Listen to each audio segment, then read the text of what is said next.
ओम नमः शिवाय। कैसे हो मेरे भाई?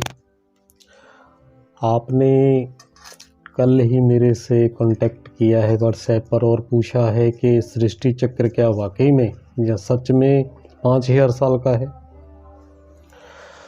जी हाँ, इसका उत्तर है कि सृष्टि चक्र 5000 साल का है और इसके प्रमाण भी हैं।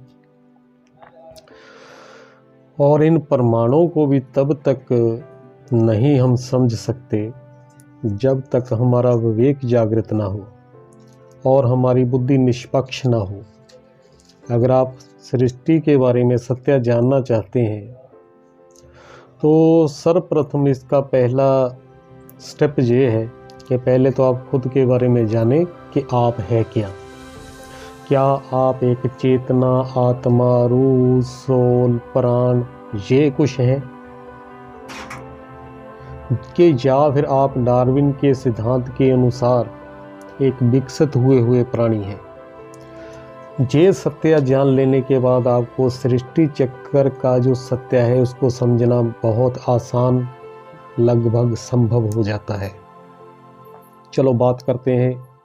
अभी आधी अधूरी बात ही रहेगी ये कि मैंने बोला था कि सिंपल वीडियो आपको डालूंगा। 5000 साल का सृष्टि चक्र है। हमारे धर्मशास्त्रों में, सनातनी धर्मशास्त्रों में आता है कलो पंच सहस्राणी जयते वर्ण संकर। जब कहते हैं कि वर्ण संकरमय हो जाते हैं, मिलावटी हो जाते हैं, उनमें मिलावट आ जाती है और 5000 साल के बाद ये कुछ होता है और तभी भगवान का धरती पर आने का समय होता है। दूसरा, मुस्लिम धर्म में ये मान्यता है कि हर 5000 साल के बाद क़यामत यानी विनाश का समय आता है। खुदा धरती पर आता है, अपने बंदों को कब्रों से जगाता है और जन्नत भेज देता है। हर 5000 साल बाद जी उनकी मान्यता है क्या होता है? क़यामत आती है। यानी क़यामत कब आती है? जब कलयुग होता है। कलयुग में भी क़यामत कब आती है? जब कलयुग का अंतिम समय चल रहा होता है भाई, तभी क़यामत आएगी, विनाश होगा। तो विनाश क्यों होता है? क्योंकि कलयुग के अंतिम समय तक आते आते इंसान धर्म भ्रष्ट, कर्म भ्रष्ट हो जाता है, अपने सत्य धर्म को भूल जाता है, अपने मूल से टूट जाता है। ये मानव जो वंश वृक्ष है इसकी तुलना की गई है, ये अपने मूल यानी अपनी जड़ों से, अपने बीज से टूट जाता है। ये और धर्मों में बट जाता है। तो ये हर 5000 साल बाद ये फिर घटना घटती है। तीसरी बात, महाभारत के आखिरी पर्व में लिखा हुआ है कि जब घर घर में महाभारत होने लगे तो समझ लेना कि फिर से महाभारत के युद्ध का समय आ गया है। और कहते हैं कि महाभारत के युद्ध को हुए 5000 साल हो गए। अभी आप अपनी विवेक के द्वारा इस दुनिया को जरा वॉच करें, इसके हालात क्या है, इसकी दिशा और दशा किस तरफ चली गई है। आपको सिवाय इसके कुछ नहीं मिलने वाला कि ये दुनिया गई कि अब गई, ख़त्म होगी। जो लोग कहते हैं कि कल युग 4,32,000 साल का होता है, उसमें से 5000 साल बीत गए हैं, अभी 4,27,000 साल का समय बाकी पड़ा है। 4,27,000 साल। ये जो हमारे वेद, पुराण, शास्त्र या जितने भी धरती पर धर्म ग्रंथ लिखे गए हैं, ये मानवों द्वारा लिखे गए हैं, इंसानों ने लिखे हैं। बेशक वो हमारी बुद्धि से बहुत ज़्यादा श्रेष्ठ थे, हमसे कहीं ज़्यादा वो बुद्धिवान थे, श्रेष्ठ थे, मगर वो भगवान हरगिज़ भी नहीं थे। क्योंकि दुनिया का सत्य क्या है, ये सृष्टि चक्र में मानव जाति का घटनाक्रम क्या है, ये कैसे गुजर के आई है, अभी है, आगे क्या होने वाला है, ये सिवाय उस भगवान के और कोई नहीं बता सकता। वो भी क्यों बताने में सक्षम है? क्योंकि वो जन्म मरण में नहीं आता। अगर वो भी जन्म मरण में हमारी तरह आ जाए तो वो भी भूल जाए कि भाई पिछला जन्म कहाँ था, अब है, आगे कहाँ होगा। क्योंकि फिर ज़िंदगी नए सिरे से शुरुआत लेती रहती है। जब हम 70-80 साल के हो जाते हैं, 100 साल के हो जाते हैं, तो जीवन में जो देखना होता है, जो पाना होता है, जो घूमना होता है, खाना होता है, सब कुछ इंसान उसका इस्तेमाल कर चुका होता है। यानी उसके लिए सारे भोग पदार्थ फीके पड़ जाते हैं। तो ज़रूरत होती है उसको नए सिरे से फिर ज़िंदगी शुरुआत दे। तो ऐसे ही हमारा जन्म होता है, हम मरते हैं, पैदा होते हैं। तो हमें भुला दिया जाता है, कुदरत का नियम है, हमें भुला दिया जाता है कि हमारा पिछला जन्म कहाँ था, आगे क्या होने वाला है। केवल ब्रह्म ज्ञानी, जिनको ज्ञान का तीसरा नेत्र मिला हुआ है, वही समझ पाते हैं कि दुनिया का सत्य क्या है, मेरा सत्य क्या है, कौन भगवान है, कब आता है, क्या करता है। तो 5000 साल हो गए महाभारत के युद्ध को हुए और दुनिया के हालात फिर से वैसे ही बन गए हैं कि जैसे महाभारत के समय में चल रहा था। आप जरा अपनी विवेक के ऊपर थोड़ा प्रेशर डालकर विचार करें कि भगवान धरती पर आता ही क्यों है, क्या करने आता है। तो पाप भ्रष्टाचार का नाश करने के लिए तो आएगा ना। उसने क्या करना है धरती पर, वो तो अभोगता है, कर्मातीत है, जन्म मरण से रहते हैं। उसने तो ना तो कोई राज्य भाग्य भोगना है, जैसे बता दिया कृष्ण के बारे में, राम के बारे में। तो गीता सर्वश्रोमणी हमारा शास्त्र है, उसमें दुनिया का सत्य बताया गया है, मगर वो भी मनुष्यों द्वारा लिखी गई है। सत्य के बिल्कुल तो पास नहीं है, मगर फिर भी सत्य बताने के बहुत सक्षम है ये गीता जो मंदिरों में पड़ी है। असल गीता ज्ञान वो भगवान देता है। श्रीमद् भागवत गीता का मतलब ही ये होता है भगवान के द्वारा गाए गए ज्ञान के श्रेष्ठ गीत। तुलना कर दी है भगवान के ज्ञान की एक गीत के साथ। क्यों कर दी? क्योंकि गीत भी कानों को रस देता है, आनंद देता है, ऐसे ही भगवान का ज्ञान भी कानों को रस देता है। एक तरह का गीत है वो। उसकी बंसुरी के साथ भी तुलना की गई है, उस ज्ञान की डमरू के साथ भी तुलना की गई है। कृष्ण के पास बंसुरी है, शंकर के पास डमरू है। डमरू बंदरों के लिए बजाया जाता है, बंसुरी इंसानों के लिए बजाई जाती है। इसके भी बहुत से भेद हैं भाई। आप अपने विवेक के ऊपर ज़रा जोर डालें। आप पहले अपने धर्म ग्रंथों को वाच करें, जो आपने बातें सुनी हैं, जो आपको राम के बारे में, कृष्ण के बारे में बताई गई हैं कि वो कितनी प्रमाणिक हैं। महाभारत में जो करामातें हैं, चमत्कार हैं, कोई यज्ञ से पैदा हो रहा है, कोई नदी से निकल कर आ रहा है, कोई मछली के पेट से निकल कर आ रहा है, कोई घड़ों से निकले हैं कौरव, ऐसे इंसान की पैदाइश हो सकती है। इनके बहुत गहरे गंभीर अर्थ हैं, आध्यात्मिक अर्थ हैं। क्या शिव जब दुनिया का निर्माण करते हैं, शिव पुराण आपने शायद पढ़ा हो, उसमें भगवान का नाम शिव आता है। शिव का मतलब होता है मंगलकारी, शुभकारी, कल्याणकारी। शिव के बारे में ये आता है कि वो त्रिलोकीनाथ है, त्रिकालदर्शी है, त्रिदेव है, त्रिनेत्री है, पापटेश्वर है, मुक्तेश्वर है, सबका गति सदगति दाता है, जगत पिता है, पूर्ण गुरु है, आदि देव है, आदिनाथ है, एडम है, आदम है। ये शिव के बारे में आता है, किसी राम या कृष्ण के बारे में नहीं आता। राम ने भी शिव की पूजा की, कृष्ण ने भी शिव को याद किया। क्यों किया? क्योंकि शिव ही सबका बाप है। और पांचवी बात, ना तो किसी त्रेता युग में रामायण की घटना घटी है, ना द्वापर युग में कोई महाभारत हुआ है। वो युग, त्रेता युग तो स्वर्ग का दूसरा पहर है और द्वापर युग भक्ति काल का समय है। तब इतना पाप भ्रष्टाचार नहीं होता कि भगवान को धरती पर आना पड़े। भगवान कभी भी एक रावण या एक कंस को मारने के लिए धरती पर नहीं आएगा। जब घर में रावण और कंस भर जाते हैं, जैसे अब है, तब वो आता है। एक आध को मारने के लिए धरती पर थोड़ी आएगा। तब आता है जब पूरी व्यवस्था बिगड़ जाती है, जब 3 सत्ताएं फेल हो जाती हैं, धर्म सत्ता, राज सत्ता और साइंस सत्ता। ये तीनों सत्ताएं फेल हो गई तो फिर चौथी सत्ता कौन सी है? ईश्वरीय सत्ता। वो अपना कार्य करती है। वो आद और अंत के मध्य के युग में आती है। कल युग का अंतिम समय चल रहा होता है, सतयुग अभी शुरू होने वाला होता है। तो बीच का जो 100 साल का समय होता है, जो कि वर्तमान समय में चल रहा है, वो आया हुआ है।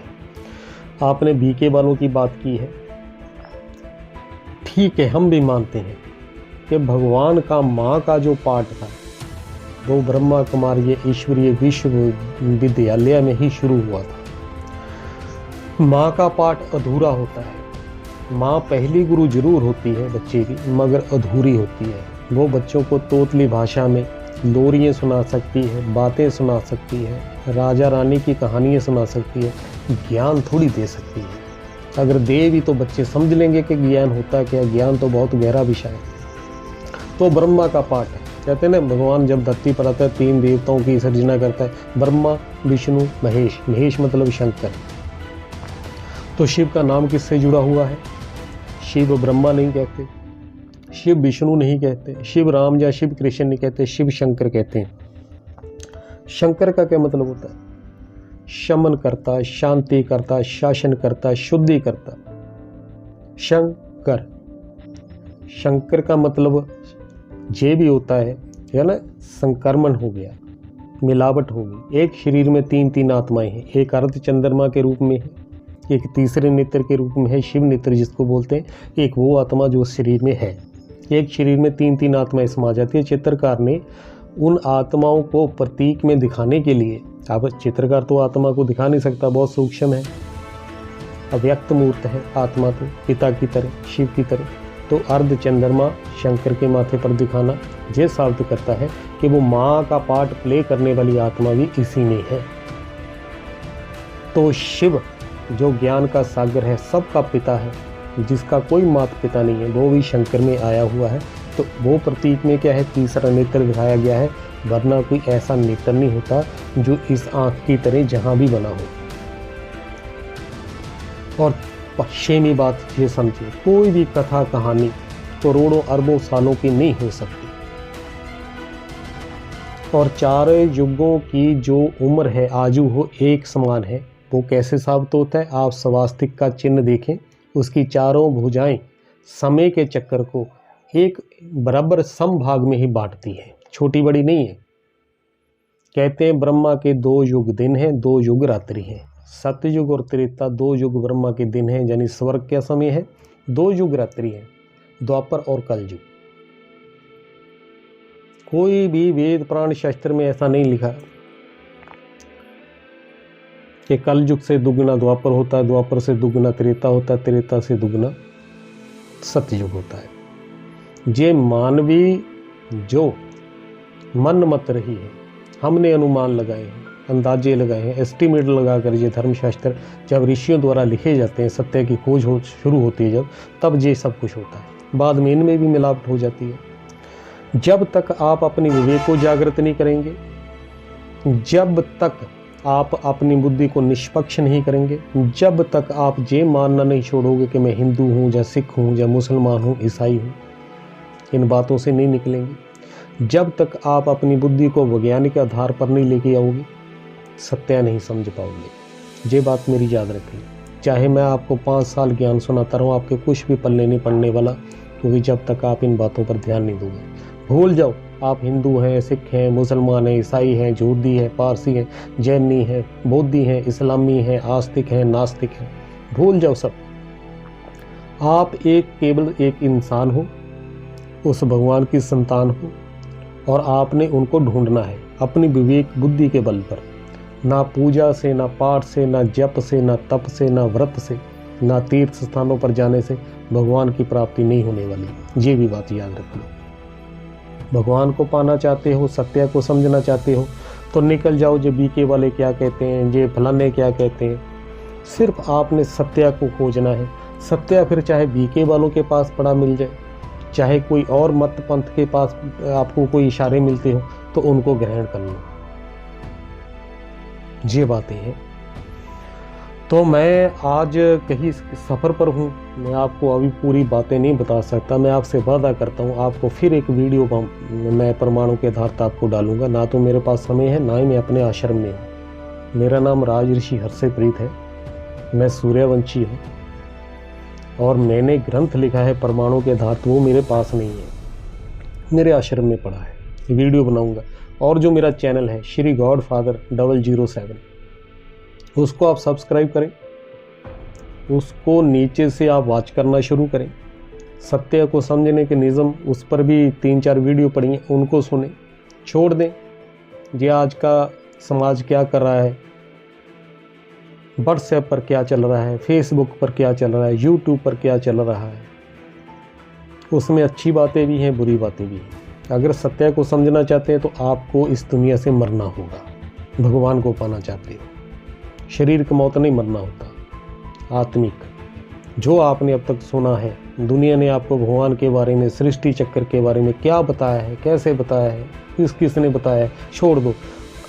अनंत अनुमान है। कोई कुछ कहता है सृष्टि चक्र के बारे में, जितने धर्म हैं, 8-10 धर्म हैं, 8-10 धर्मों की 8-10 कहानियाँ हैं सृष्टि चक्र के निर्माण को लेकर, इंसान को लेकर। किसको सत्य मानोगे, किसको झूठ मानोगे? ऐसे साइंस वाले हैं, खुद बहुत से साइंटिस्ट डार्विन के सिद्धांत को फेक बताते हैं, झूठा बताते हैं। कुछ उसके समर्थन में खड़े हैं, कुछ ना समर्थन में हैं, ना उसके अपोजिशन में हैं। मतलब जो कुछ दुनिया में आप फेंक देते हो वो चल जाता है, वो एक भ्रांति बन जाता है, अफवाह बन जाता है, वो चल जाता है, आप कुछ भी बोल दो। मगर जो सत्य है, ना वो छोटा होता है, ना बड़ा होता है, ना उसको मिलावट होती है, ना उसको काटा जा सकता है, ना छाटा जा सकता है। सत्य एक ही है, उसी को इतिहास बोला गया है। इतिहास का मतलब ये होता है ऐसा ही हुआ था। इतिहास का मतलब ये है जो जैसा हुआ है सृष्टि चक्कर में 84 जन्मों में, वैसा ही हूबहू बताने वाला कौन हो सकता है? कोई इंसान तो हो नहीं सकता, तो भगवान ही बताएगा ना सत्य क्या है। तो भगवान ने जो सत्य खोल दिया है वो भी मैं आपको बता दूं, खुद भगवान क्यों नहीं सामने बैठ के आपको ज्ञान सुना रहा, तब तक आपको उसका ज्ञान समझ नहीं आएगा जब तक आप अपनी विवेक बुद्धि को जागृत नहीं करते, सत्य की समझने की जो कंडीशनें हैं उनको फॉलो नहीं करते और अपनी बुद्धि को स्थिर नहीं करते, दुनिया से नहीं मरते, तब भी आपको भगवान भी ज्ञान नहीं सुना सकता। वो भी साबित नहीं कर पाएगा कि मैं सत्य बोल रहा हूँ, आप सुन लो। ये सारा चक्कर हमारी बुद्धि का है। तो वेट करना, मैं आपको फिर से एक वीडियो डालूंगा। जय श्री राम, ओम नमः शिवाय।